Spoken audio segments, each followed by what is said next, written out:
Christian parenting.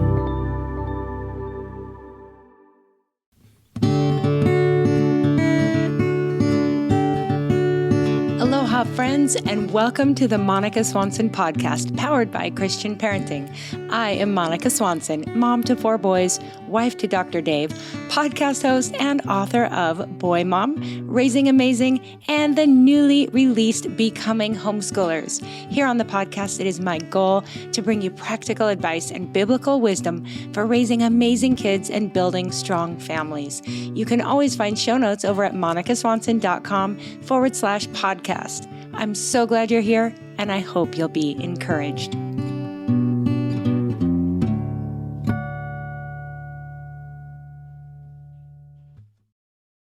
Aloha, friends. Welcome back to the podcast. And my goodness, welcome to the month of August. How could it be? I feel like once we hit August, the calendar just picks up pace. Am I right? So this month, I've got back to school on my mind, parenting, preparing my heart and your hearts and our kids for the school year ahead. So we're going to touch on a number of things. I'm really excited for some great interviews and some fun stuff this month. But before we get into back to school, today we're going to talk about the little years, what it's like to have babies, toddlers, even up through those early elementary years, kids in the house. And I invited someone on who I think you're just going to love. Lindsey Mimnaugh has the Instagram account and website called Treehouse, Schoolhouse, and she creates beautiful things, and she has great ideas, and she's going to share a lot of them today. But I think that if you haven't already discovered her and followed her, you're just going to love the things she shares, and hopefully you'll be inspired to find creative ways to make your days with little ones more interesting and rich and full and happy. So can't wait to share this interview with all of you. And then, like I said, the next few weeks, we're going to touch on more back to school topics. So please continue to spread the word about this podcast to your friends, and this episode in particular to your friends with little ones. A great way to do that is to just take a screenshot on your phone of this episode and share it to your stories on Instagram or Facebook. And please, if you do, tag me on Instagram. I'm at Monica Swanson _. I love to reshare those if you do. So now, without further ado, here's Lindsey from Treehouse Schoolhouse and I talking about making the most of the little years. I hope you're encouraged. Lindsey, welcome to the podcast. Thank you, Monica. This is going to be such a great conversation. It is indeed. I've been anticipating it. As I said to you before I hit record, you and I have different gifts. You're going to bring to the table some of the things that have challenged me the most, that I've confessed are not my strengths. So I can't wait to share this conversation. Before we dive in, could you just give a brief introduction to who you are, where you are, and a little about your family? Sure thing. So my name is Lindsey. I live in North Carolina, somewhere between the beach and the mountains. And so in a short drive, we can get to both, which I love. I originally came from Florida. So when we moved up here, I said, I have to be able to get to the beach. But I do love hikes and I love an outdoor lifestyle. And so I do feel like the climate here is really great for that. We intentionally wanted to live here for homeschooling. So we have a rich homeschool community here, and it's just we could get more property here. So we love to have space for our kids to run around outside and host a lot of parties and things like that. So we recently built a house. My husband is a contractor, and we built a house from the ground up, designed it. And so we're living in a construction zone still as we're finishing it on our own. But we have 4 children. Our youngest is 4 and our oldest is 11. And I've had a passion for home education for many, many years, even before I was a parent, because I was in full-time children's ministry. I was in full-time missions work for children, worked with a lot of children overseas, and just fell in love with educating children. And so then I became a full-time nanny that turned into a homeschool teacher position. And so I was homeschooling before I was a mom, and I took my ministry background and my education background, and I said, you know what? I want to homeschool my children, and I would love to share resources that I create with the world. So as I was developing resources for my babies, I was putting them in a format to share with the world, and now I've built a team. My sister-in-law and I have been working together since the beginning. So I write everything and she designs everything. And then we have a full team. So we have a warehouse, we have a shop, and it's become this amazing, beautiful, complex thing where I homeschool and I run a business. So that's kind of where we're at. What a dream. What a dream. Wow. I love that. That is so cool. So is your sister-in-law an artist? I mean, you have beautiful stuff out there. She's not. We do work with a watercolor illustrator on some of our art. Other things that we've done, she's just really creative with finding public domain pieces of vintage illustrations and piecing them together. So honestly, she just figured it out along the way, like many business owners. I said, I have a vision. I really want to use, these pieces that look like they're from vintage encyclopedias. And we just did the research and figured it out. But along the way, we have hired multiple illustrators, and now it's become much bigger of an ordeal. But for the first few years, it was just her and I with our little children running around us, sitting at the kitchen table going, let's do this. Let's make this happen. So wow. It's Isn't crazy. That so much fun, especially to work with someone you love. Oh, That yes. is so And to cool. look back and say, can you believe that we did all of that work and our prize was $50 that we would be able to say we get to buy lunch and coffee today. Yay. And now it's this major thing supporting families, and it's really beautiful. Incredible. Yes, I have developed a little bit of a team myself, but everyone is far apart from one another. And in fact, one person I work with every day, Leanne, who is actually probably the main force behind having you on. She kept saying, you have to have Lindsey on, you have to have Lindsey on. But we've never even met in person. And so I crave that, being able to work right alongside somebody. And normally I do this at the end of a broadcast, but right now, I'd love for you to just share with people your Instagram feed and where else they can find you, because goodness, you have such beautiful stuff. So your name wouldn't necessarily lead people. Well, it would if they know your full name, but tell people where they can find you. Super fun. Sure. So treehouse.schoolhouse.com. And you can remember the whimsical treehouse nature loving girl. That's how my name got started, because I just thought, homeschooling should be outside and should, be about imagination and play. And so treehouseschoolhouse.com. You can also find me on Instagram at treehouse_schoolhouse. Yeah. And you have some of the best stuff on there. So Thank everyone, you. I give you all permission to pause and go look her up. You're going to be following and loving everything that she has to share. So there's so many directions we could go. I love talking about your business and having all these kids at home while you're launching this business and trying to maintain it and make it excellent. But mostly today, since this month, I'm talking about back to school, everything. Like I said, you bring to the table some things that I don't. I have homeschooled my 4 children since my oldest came home from first grade. So I sent the first 3 off to a private Christian preschool. The oldest was in first grade, came home one day and said, "Hey, Mom, would you homeschool me next year?" And that's when everything changed for my family. And I share that story in my book, Becoming Homeschoolers. But that threw me because I never in my life imagined being a homeschool mom. And so very different from your story, of course. But with that being said, when I brought him home the next year, I was homeschooling a 2nd grader and a kindergartner, but I still put that 3rd son in preschool and then brought him home at kindergarten. 6.5 years later, I had my 4th son. And when he turned 3, started him in part-time preschool. The first 3 boys actually enjoyed it. We lived in an area of the island that had a really sweet Christian preschool that I loved. The 4th son, we had moved out kind of more to the country where we live now on the North Shore of Oahu. And he actually just hated his preschool. And I confess in my book that looking back now, I feel kind of bad because I think I justified, I was busy. I was trying to homeschool the older. I'd started my own blog and was writing and doing all these things. And I told myself, oh, it's good for him. He'll learn some socialization. I don't know what I told myself. This is but he hated it. And I look back and I'm like, you know what? I think I was a little bit selfish there, and probably keeping him home would have been good for him and for me as well. I think that we all have those parts of our kids' lives that we fear. Like some people, it's teenage years. They're like, oh, I could never homeschool my teenager.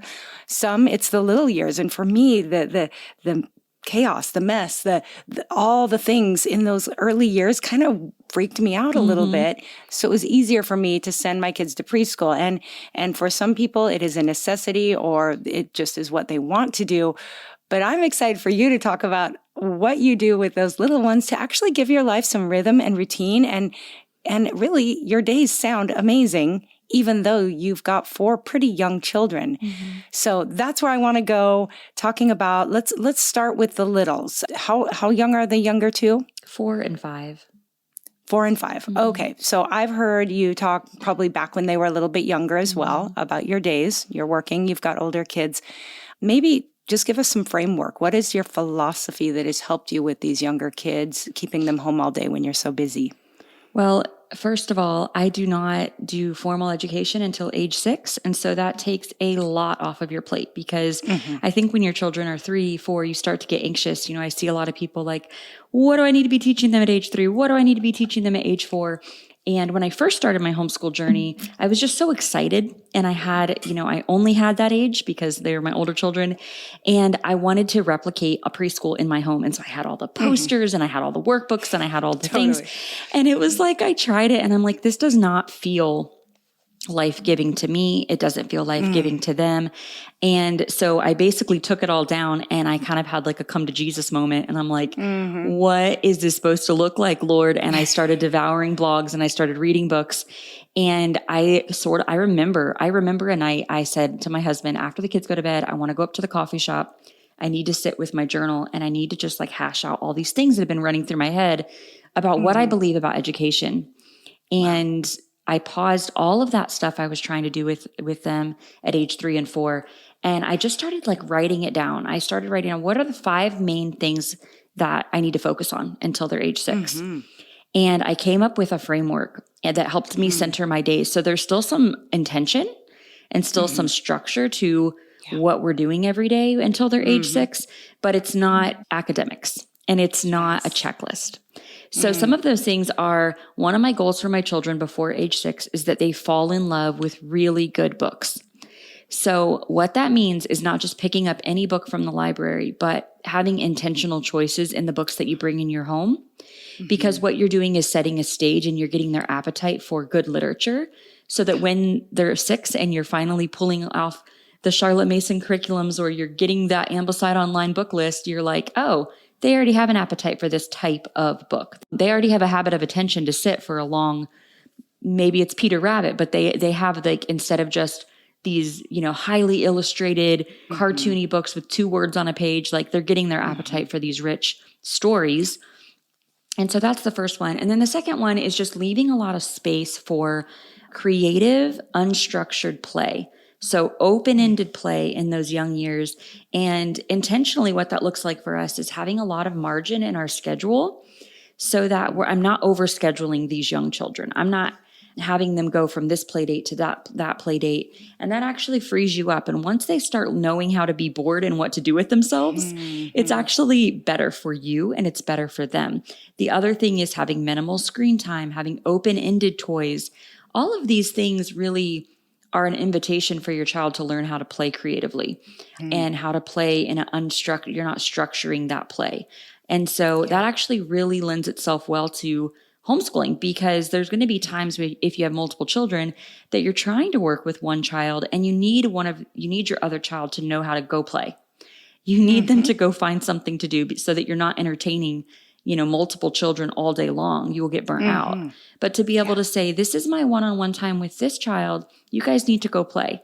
So training them in that. So in my head, as I was thinking through these things at the coffee shop, it was, what are the 5 main things I want to do to set them up for success? So when we sit down at age 6, they're already prepared for school and they've already gotten all of this beautiful early years, childhood in these years, these years that really matter. So another thing is really intentional training with habits. So that's one of those things that seems like so open. And it's like, well, how do you do that? For me, it was like, I want my children to trust me and love me and will obey me. Like if I give them direction, that we have a connected relationship. And so then they will trust my word and they know how to obey and not in authority kind of, domineering way, but in a relationship where it's like, mommy's asking you to do this and there's a reason I want you to trust mommy. Because when you're sitting down to school, people often will say like, I don't know how you get your child to do their schoolwork. And I'm always thinking homeschooling is an extension of parenting. Amen. If you don't already have an established order in your home, an established relationship, an established connection, expectations, homeschooling could be a complete challenge. But I can honestly tell you that I've never really had my child just buck and fight the system and say I'm not going to do my schoolwork. Because one, we try to create an atmosphere where it's inviting and fun and engaging, but also because they know that that's not an acceptable answer in our home. Right. I think that's so good. And I think this is a taboo thing to talk about, but it shouldn't be, because this is how God has created family. Yes, there is absolutely. leaders. In fact, there is order. Yes. And it's done in love, but there's still some structure to it. And so at these young ages, we are training them in obedience. We are training them in attention and in relationship with us. And so then the next one would be practical life skills. So I think at this young age, it's the best time to get them in the kitchen, to get them learning how to care for their rooms, to how to care for their things, to not leave books all over the floor, on how to sweep and how to feed the cat and all of these things. And so we really focus on household chores and then just bringing them into everyday life, bringing them into the kitchen, especially. My husband is always doing house projects. So you will often find my 4 and 5-year-olds following him around with the nails and helping him and handing him things and learning how to do projects, changing light bulbs, and just teaching them these everyday skills. And really that's their sensory play too. So, you see all these sensory bins, which I'm not hating on them. Right. I very rarely, not never, because when I had my older two, I thought they were really cool to do the beans and all the things. Have them do real things. Real things. So have them fill up your bird feeder. Yeah. Have them sort the silverware. Have them, knead your sourdough bread. And so bringing them into everyday life, making them feel important and connected to you and connected to the greater purpose that is called your home. We have a lot of moving parts at our home with 2 businesses, with homeschooling, and just with the everyday stuff with pets and cleaning and hosting. Have them help make a bed because you have grandma coming into town, and talk to them about why that's important to make someone feel loved.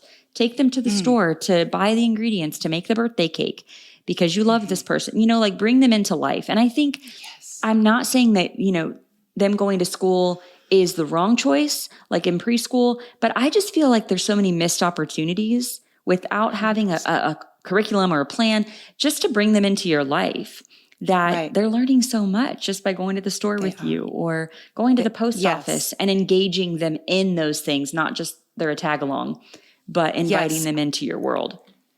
Totally. And I just want to pause on that one because I want to speak to the mom out there who relates to how I felt. And like I said, I think there was some fear issues. And even so, we were pretty new living in Hawaii when my kids were young. And my husband was in residency and then starting off his job. So he was hardly around. And I didn't have much of a community, family, many friends.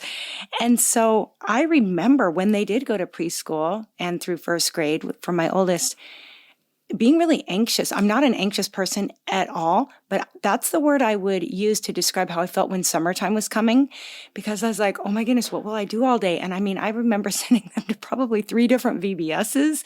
I was just like, how can I fill their days? But there was a shift. And this is for the mom out there who's thinking about homeschooling or maybe just keeping their young ones home.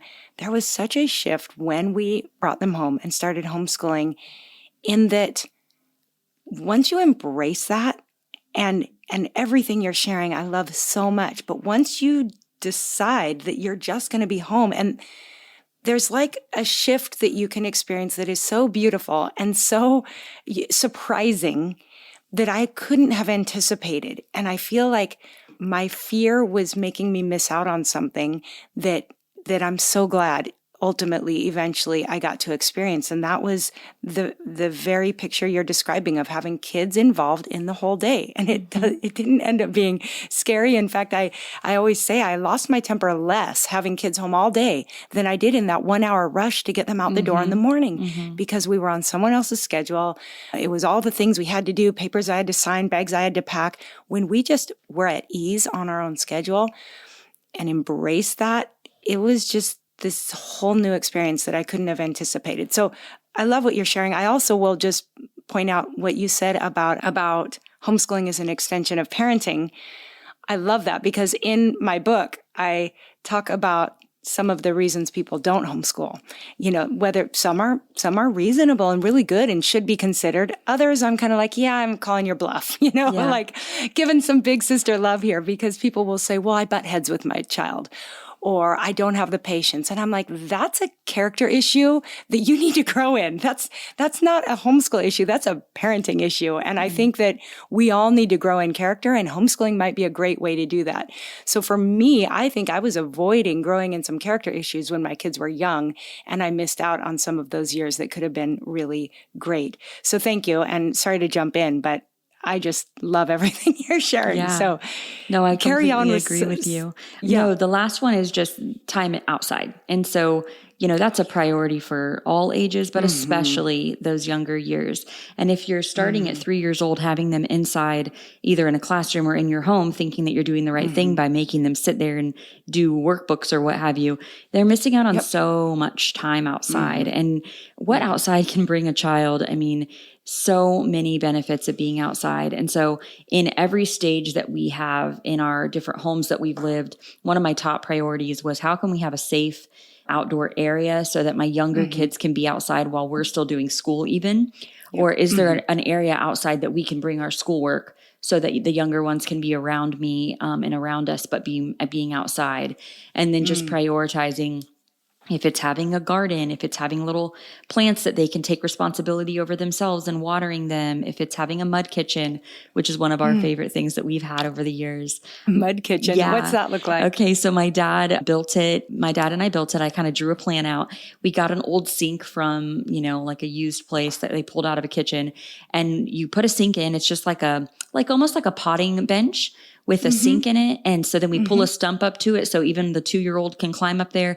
And then we just went to the thrift store and got pots and pans and anything they can pour and dump and sifters. What? And you just put all of this stuff in the mud kitchen. And then it's right by our little creek. So the girls go down there and they dig up mud and they make mud cakes and they pick flowers and they put them on top. Okay. And this you have to come see it because I have a blog post on it and lots of pictures on my Instagram because it's just the most magical childhood. And it's just such a simple thing. And probably twice a year, we freshen it up by getting, new things at Goodwill, or I'll go get some fresh plants. Oh, endless. It's just so many opportunities. And my 9-year-old daughter now, who has lived in the mud kitchen for 5 or 6 years, has a mud kitchen recipe book that she's created. Like, it's a whole culture. Oh, I love that. To all of my homeschooling friends and those of you who are becoming homeschoolers, I'm excited to tell you about the math and science curriculum that all of my boys have used and loved. Head over to diveintomath.com to check out Shorman Math and Dive Science curriculums. Dr. Shorman is a good friend of ours, and he does such a great job of offering a biblical and historical foundation in all of his classes, teaching the why of learning math. He brings biblical concepts into everything, and my boys have been inspired by Dr. Shorman on so many levels. Now, the diveintomath.com website offers self-paced courses and state-of-the-art e-learning system featuring expert video instruction, interactive assignments with auto-grading and grade recording, video solutions, and Q&A support with Dr. Shorman himself. Also, important to note, Shorman Algebra 1 and 2 teaches every concept on the PSAT, SAT, and ACT with over 200 practice questions. Guys, this is what your kids need to prepare for all of these standardized tests. Okay, so my boys love that Dr. Shorman taught short lessons, and it was a 4-day school week, and yet he packed in so much. They learned a ton, and it was efficient, so they could get on with doing all the other fun stuff they want to do. All right, so head over to diveintomath.com. Check out the math and science curriculums offered there. I think you're going to love them. So how cold does it get in the winter there? We need to inspire some people here because I know some people tell me, oh, easy for you to say you live in Hawaii where you can be outside year round. What are your seasons like? In the winter, it might get to be in the 30s. It might snow here like once or twice a winter. It may have a light snow. Okay, so it's not terrible. It's not terrible, but we do have my favorite. It's very wet, and we have red clay everywhere. And so for months on end, anything that goes outside comes in muddy. So that's more of a deterrent for me. But we ended up getting full mud suits and boots, and all the boots live on the back porch.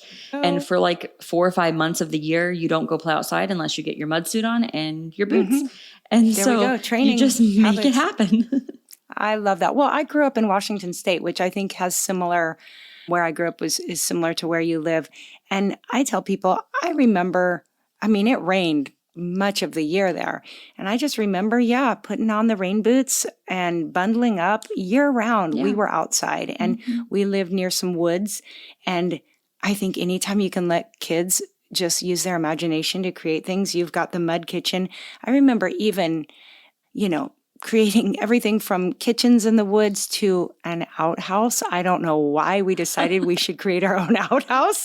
And I remember making my older brother be the first to use it. And that's awesome. Just like, so I think when kids are given an opportunity to use their imagination outdoors, incredible things happen. So I love all that so much. Yeah, so in those early years, that's what we're focusing on until around age 6. And of course, especially if you have older children, those younger children are curious about letters and numbers. They're, especially when you're reading to them all the time, they may start showing an interest in reading. And I never tell them, no, you can't learn to read. You're not 6 yet. But we just offer learning letters in a very gentle and organic way until that formal year. And so that might look like putting some salt in a little lunch tray and having them form letters with their finger in the salt, or shaping letters with Play-Doh, or let's go outside and collect pine cones, and then we'll put them in groups of 2 and count them by 2s. So we have a few things like that we do around age 4 and 5, but nothing super formal until 6. And that's been really freeing for me, because if you're trying to juggle teaching someone how to read when it's too early, and so they're already fighting you on it, and you're trying to teach older children different things, it's just so much. So when I'm teaching my older children, my little children do have certain things that are like special school things. The Play-Doh, the kinetic sand, we'll have like dry erase boards and markers. If they're not in a place where they're going to run off and play, of course, we encourage unstructured play or play outside as the first things. But if they want to be in the room with us, I have a special cabinet of things that can come out on the table just for the younger kids during the time that I'm trying to read aloud or I'm trying to work with the older kids. And that works really, really well. Now, I will say that toddlers are just a complete tornado. like you can try everything. And I have lists for you, and I have Amazon ideas for you, and I have a YouTube video for you. But I mean, they're unpredictable. One day they're napping at this time. The next day they're melting And you down. have boys and girls, right? I have 2 of each, yeah. That's what I thought. Okay. And I have a sensory sensitive child, and I have 2 children with hearing loss, and we have all kinds of needs. So it's a wild house. Okay, wait, can I jump in? Because I want to talk next about that when you're homeschooling the older kids, having the younger ones, just a little bit more about that. But one more thing I noted as you were chatting earlier was the first thing you said about falling in love with books. I believe you have a book list on your website. Is that right? We have a lot of book lists, but we specifically have a book list of 100 picture books for the early years.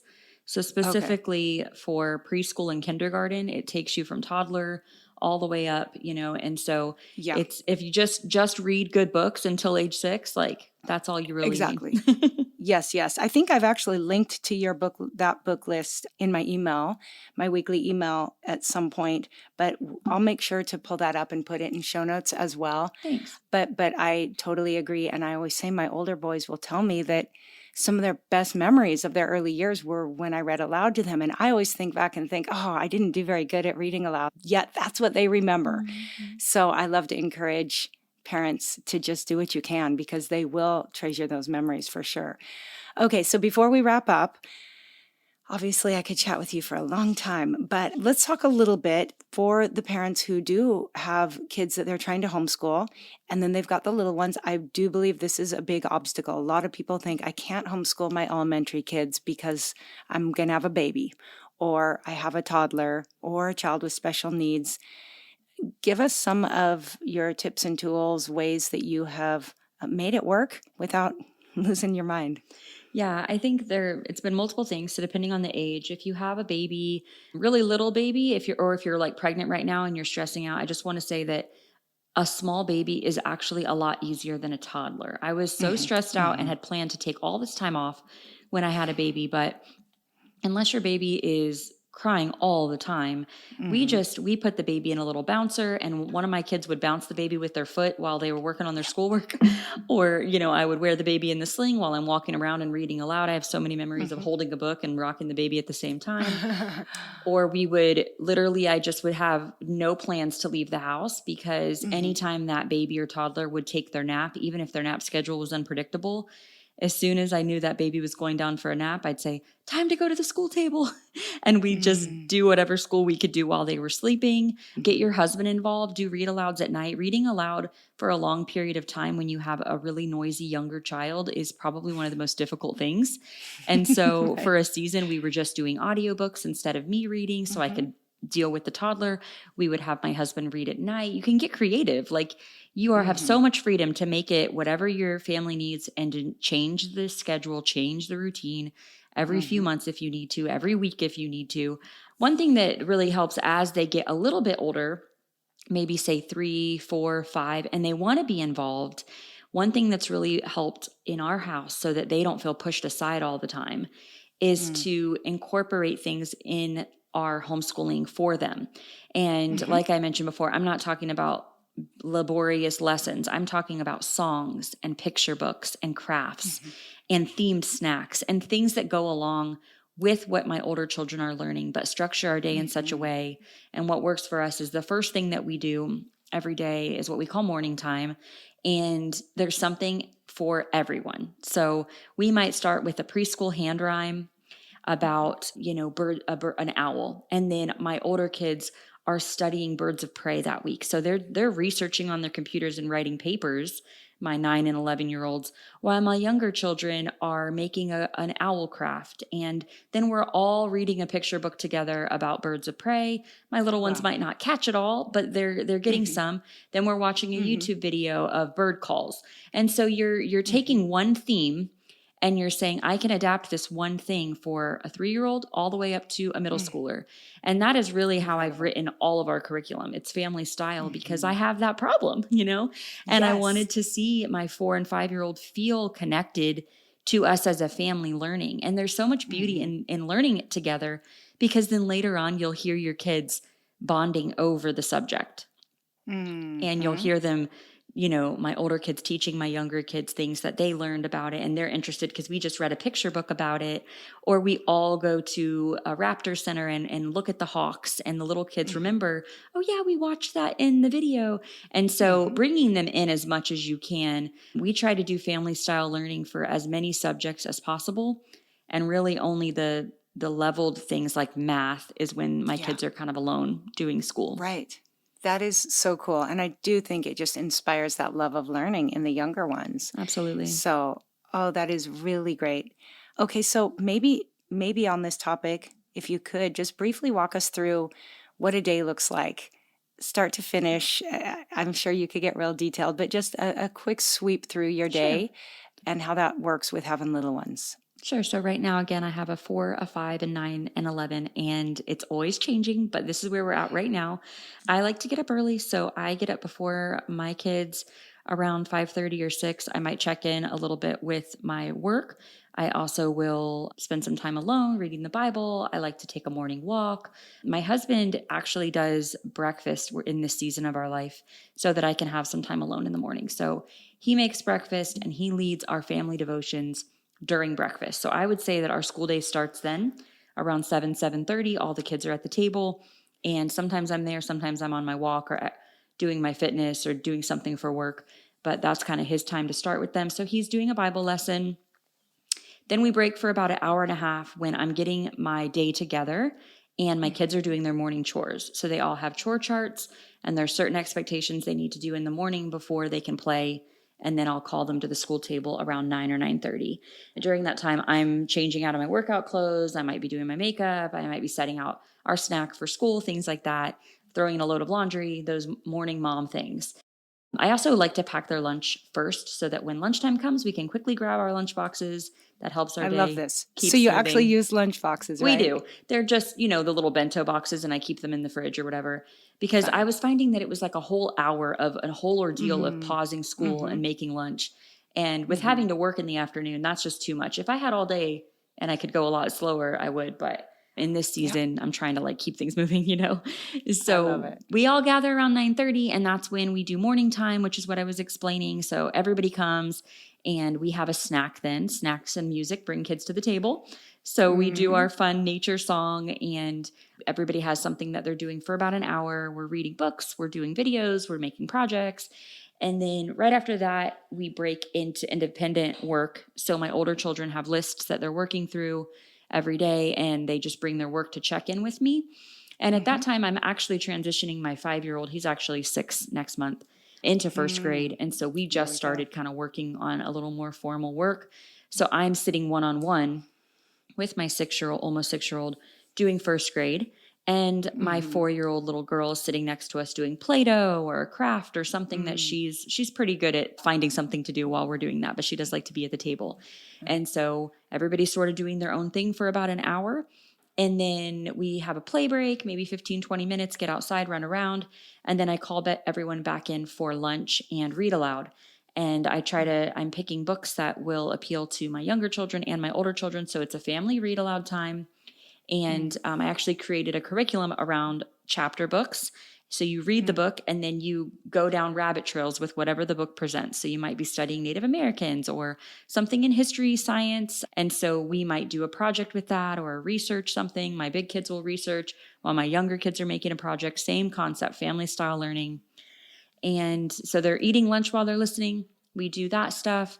And then my younger kids run off to play, and I might sit with my older children on anything that they need a lot of help with. So that might be a math lesson that, earlier they were struggling with, or might be writing a paper, any new skill we're trying to break in that, they need some one-on-one. So we usually are wrapping up. The younger kids are absolutely free to go do whatever by, lunchtime.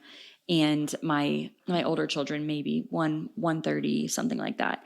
And then in the afternoon, my big kids are in the woods. They are playing piano. They are reading for fun. They're creating, they're crafting, they're working alongside my husband. They're in the kitchen, and I'm either with them or I'm working, things like that. So that dinner, bedtime, read aloud at night, that's kind of our flow. Amazing. Yes. And for those who are working moms, I like to just be real with people about how we handle things when we need to get work done. You have some help in the afternoon. Is that what I heard you say somewhere? I do. Okay. So when I first started my business, I didn't, and I was working in nap time and margins and nighttime and morning, and that's kind of how a business starts, right? Oh, yes. And I was kind of drowning because I also had babies and all the things. But somehow I made it alive. And so along the way, we started hiring childcare maybe one afternoon a week. And then I wanted to develop a new curriculum. So I said, let's do 2 afternoons a week. And, so now we're at a place where I have a part-time nanny who comes 4 days a week in the afternoon. And she's there for about 4 hours in the afternoon, and she helps with anything that I would be doing. So I'm at home and I'm kind of in and out of the kitchen and doing whatever I'm doing, but she's here to be with the kids. She's reading them stories. She might follow up with even a lesson that they didn't get finished in the morning. She's 30 years old, very capable, was homeschooled herself. So she fits right in and can, do that. She also keeps things going like laundry and might start dinner. So amazing. That's not something that every homeschool mom can do. And I definitely wouldn't if I wasn't working. Right. That's what I would be doing in the afternoons. But that's kind of, I like to be open about that because people are like, how do you do it all? And I'm like, I don't. Right. My husband helps a lot. I have paid help, and there's no way I could run a full business and homeschool 4 children and get all this content out in the world if I didn't have help. So, yeah. So true. No, I think that's really important to mention. And we've done all different kinds of creative things in different seasons. And I know some people do things like maybe share with a friend, maybe a day or 2 a week. You bring your friends' kids in so they can get something done, run errands, get to doctor's appointments, get work done, and then you give them your kids. So there's a lot of creative ways. I always say where there's a will, there's a way. Absolutely. As long as it's God's will, he's gonna provide what you need. if your motivations are to honor him and do what you feel called to do. Because somebody's going to ask, do you mind sharing which official curriculums you use for, say, math, science? Oh, you do your own science studies. Any curriculums that you use that you recommend? Oh man, I have a blog post for like every grade on my blog, but I'll just touch on a few. I mean, we do use a lot of what I've written. Our Bible curriculum I've written, it's called Rooted Bible Curriculum. Our nature study is really great for science, and we're just about to release an older years version for upper elementary and middle school. So that hasn't even been totally announced yet. So surprise, Treehouse Nature Study Intermediate Years is coming soon. So we have a primary years and an intermediate years, and that really is nature and science. And there's so much more tied in, poetry and art study and lots of language arts. We use Beautiful Feet books. If I was going to have to name one curriculum company that I would recommend, it is literature based, and that's what I love everything. And it also spans a lot of ages. So I love family style learning, very rarely do I feel the need to individualize something with one child. And so for Beautiful Feet books, I can pull in my younger children, my older children, and it's really comes down to great books. And if you, the further along you go in your confidence as a homeschool parent, you might find that really all you feel you need is really good books and then the skills to help children, take the books and learn through them. So whether that be writing research papers or doing projects or going on field trips, the books are the spine of what we do. And so I love Beautiful Feet books. I also, if you feel overwhelmed by the idea of kind of like just creating stuff from books, if you need like a one-stop shop open and go, I would recommend My Father's World if you're a Christian homeschool parent. We have used My Father's World in the past a little bit in the younger years, like first grade, second grade, third grade. They have a really excellent World Changers curriculum that's biographies of Christian heroes around the world, learning about world geography through heroes of the faith. That was one of our favorite years.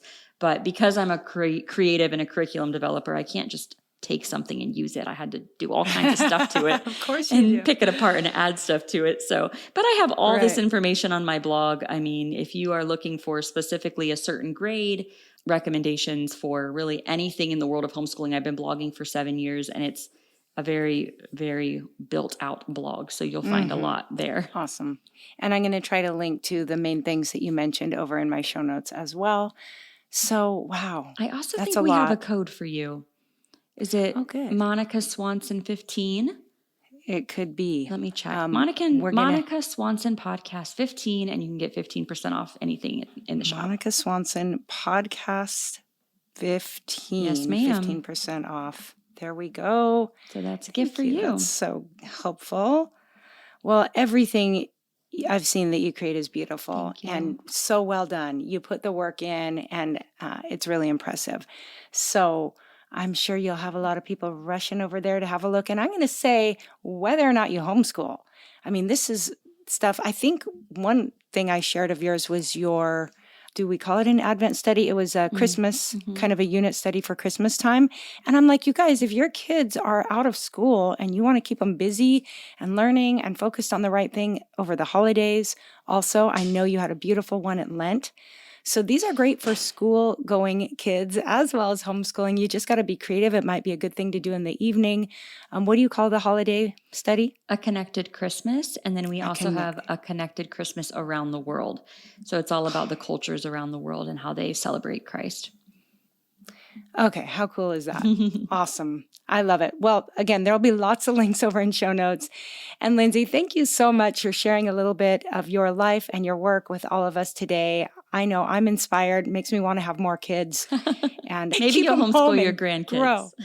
Maybe. Well, anyways, thanks so much for being here. Thanks, God bless you. And we'll keep in touch. All right. Bye-bye. All right, friends, I hope you enjoyed that conversation, and be sure to visit show notes to get all the links and any notes on what we talked about. And you can find show notes today at monicaswanson.com/treehouse-schoolhouse. All right. Thank you so much for being here and for sharing this episode with your friends. And next week, not only do I have a great episode, but I also have a really fun announcement. So be sure to come back. And in the meantime, don't be a stranger. If you haven't tuned in yet, on Thursdays, I do Q&As on Instagram stories. So that's a great place to shoot me any random question you've got about anything that I talk about. So be sure to be following me and join my story Q&As on Thursdays. All right. God bless you guys. Have a wonderful rest of your week. And until next time, aloha.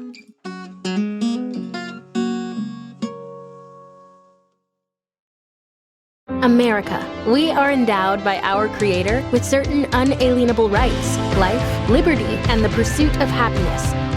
By honoring your sacred vocation of business, you impact your family, your friends, and your community. At Grand Canyon University, our MBA degree program is 100% online, with emphases in business analytics and finance to help you reach your goals. Find your purpose at GCU. Private, Christian, affordable. Visit gcu.edu.